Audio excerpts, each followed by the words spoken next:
Devil on fire.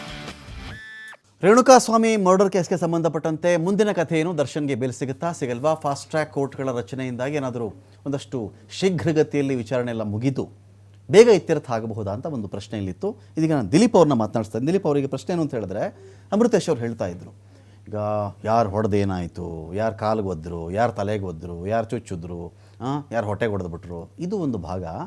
But ಎಲ್ಲರ ಪಾತ್ರಗಳು ಇದ್ದಾಗ ಇದರಲ್ಲಿ ಎಲ್ಲರೂ ಕೂಡ ಸಮಾನ ಭಾಗಿಗಳಾಗ್ಬಿಡ್ತಾರೆ. ಓವರಾಲಾಗಿ ಒಂದು ಕೇಸ್ ನಡೆದೋಗ್ಬಿಡುತ್ತೆ ಅವ್ರ ಮೇಲೆ. ಸ್ಪೇರ್ ಮಾಡೋಕ್ಕಾಗಲ್ಲ.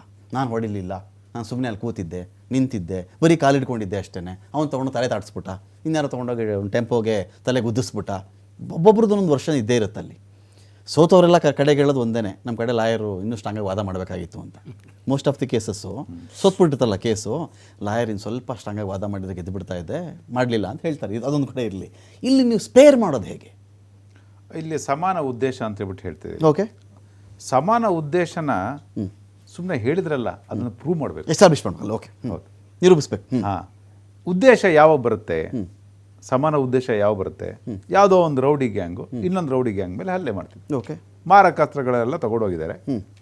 ಆ ಮಾರಕಾಸ್ತ್ರ ತೊಗೊಂಡೋಗ್ಬಿಟ್ಟು ಅದರಲ್ಲಿ 10 ಜನ ಹೋರಿದ್ರು, 4 ಜನ ಹಲ್ಲೆ ಮಾಡೋಕ್ಕೆ ಸತ್ತೋಗ್ಬಿಡ್ತಾನೆ. ಇನ್ನು 6 ಜನ ಹಲ್ಲೆ ಮಾಡಬೇಕಂತ ಏನಿಲ್ಲ, ಓಕೆ, ಹಲ್ಲೆ ಮಾಡಿರಲ್ಲ.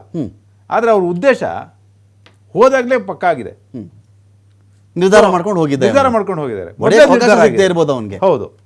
ಸೊ ಹಾಗಾಗಿ ಅಂಥ ಸಂದರ್ಭದಲ್ಲಿ ಸೆಕ್ಷನ್ 34 ಅಟ್ರಾಕ್ಟ್ ಆಗುತ್ತೆ. ಓಕೆ, ಆದರೆ ಈ ವಿಚಾರಕ್ಕೆ ಬಂದಾಗ ಮತ್ತೆ ನಾನು ಬರ್ತೀನಿ. ಇಲ್ಲಿ ಯಾವುದೂ ಪ್ರೀ ಪ್ಲ್ಯಾನ್ ಇಲ್ಲ. ನೀವು ಹೇಳ್ಬೋದು, ಆ ರೀತಿ ಬುದ್ಧಿ ಹೇಳೋದಿದ್ರೆ ಅವರು ಚಿತ್ರದುರ್ಗಕ್ಕೆ ಹೋಗ್ಬಿಟ್ಟು ಬುದ್ಧಿ ಹೇಳ್ಬೋಯಿತ್ತು, ಇಲ್ಲಿಗೆ ಯಾಕೆ ಕರ್ಸ್ಕೋಬೋದು ಅಂತ ಹೇಳ್ಬಿಟ್ಟು. ಆದರೆ ಅದು ವಾಸ್ತವತೆ ಬೇರೆ ಇರುತ್ತೆ. ಹೌದಪ್ಪ, ನಾನಿರೋ ಜಾಗಕ್ಕೆ ಕರ್ಸ್ಕೊ. ನಿಮ್ಗೆ ಗೊತ್ತಲ್ಲ, ದೊಡ್ಡ ವ್ಯಕ್ತಿಗಳು ಅವರಿರೋ ಜಾಗಕ್ಕೆ ಎಲ್ಲರೂ ಕರ್ಸ್ಕೋತಾರೆ, ಸಣ್ಣ ವ್ಯಕ್ತಿಗಳು ಅಲ್ಲಿಗೆ ಹೋಗ್ತಾರೆ, ಯಾವುದೇ ಜನ ಆಗಲಿ. ಸೊ ಪವಿತ್ರ ಗೌಡ ಅವರು ಈ ಹುಡುಗನ್ನ ಏನಾರು ಮಾಡಿ ಕರ್ಸು ಅಂತ ಹೇಳ್ಬಿಟ್ಟು ಹೇಳಿರ್ತಕ್ಕಂಥ ವಿಚಾರ, ಅಲ್ಲಿ ಕೊಲೆ ಮಾಡಬೇಕು ಅವನ್ನ ಕರ್ಸು ಅಂತ ಹೇಳ್ಬಿಟ್ಟು ಎಲ್ಲೂ ಕೂಡ ನಿಮಗೆ ಚಾರ್ಜ್ ಶೀಟಲ್ಲಿ ಬಂದಿಲ್ಲ. ಓಕೆ, ಸರಿ. ಹಾಗಾದರೆ ಈ ಕೇಸಲ್ಲಿ ಸಮಾನ ಉದ್ದೇಶ ಅಂತ ಬಂದರೆ, ಪವಿತ್ರ ಗೌಡಗೂ ದರ್ಶನ್ ಅವ್ರಿಗೂ ಸಮಾನ ಉದ್ದೇಶಗಳೇ ಇಲ್ಲಿರಲಿಲ್ಲ. ಹೌದು, ನಿಮ್ಮ ಪ್ರಕಾರ?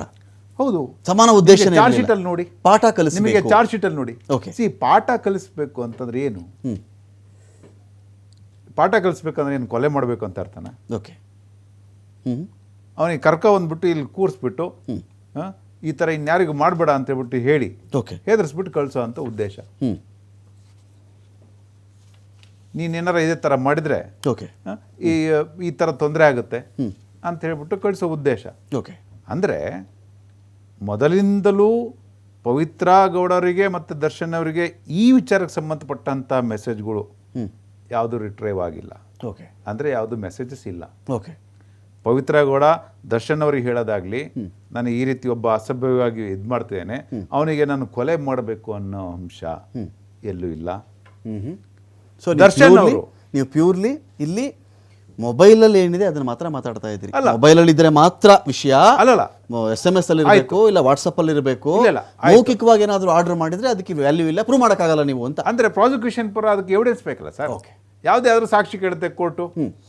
ಸೊ ನೀವು ಮಾಡ್ಕೊಂಡು ಪವನ್ ಇಂಪರ್ಸೋನ್ ಆಗಿದ್ದ, ಅವನೇ ಪವಿತ್ರ ಗೌಡಳಂತೆ ನಟಿಸಿ ಅಲ್ಲಿ ಟೆಕ್ಸ್ಟ್ ಮಾಡ್ತಾ ಇದ್ದ, ಅವನು ಕರೆದ, ಜಿಗಣಿ ವಿಳಾಸ ಕೊಟ್ಬಿಡ್ತಾನೆ ಮೊದಲಿಗೆ, ಅಲ್ಲಿ ಹೋಗಿ ಅಂದ್ರೆ ಅಲ್ಲಿ ಪವನ್ ಅವರಿಗೆ ವಿಳಾಸ ತಿಳಿದುಕೊಳ್ಳೋ ವಿಚಾರ ಇತ್ತು ಅಂತ. ಓಕೆ, ಕೊಲೆ ಮಾಡೋ ಉದ್ದೇಶ ಇರಲಿಲ್ಲ ಅಂತ. ಅವನ ವಿಳಾಸ ಅವನ ಟ್ರೇಸ್ ಮಾಡಬೇಕು, ಅವನು ಕರೆಸ್ಬೇಕು ಅನ್ನೋದು ಒಂದು ವಿಚಾರವಿತ್ತು. ಆದ್ರೆ ಕೊಲೆ ಮಾಡೋ ವಿಚಾರ ಅಲ್ಲಿಲ್ಲ ಅಂತ.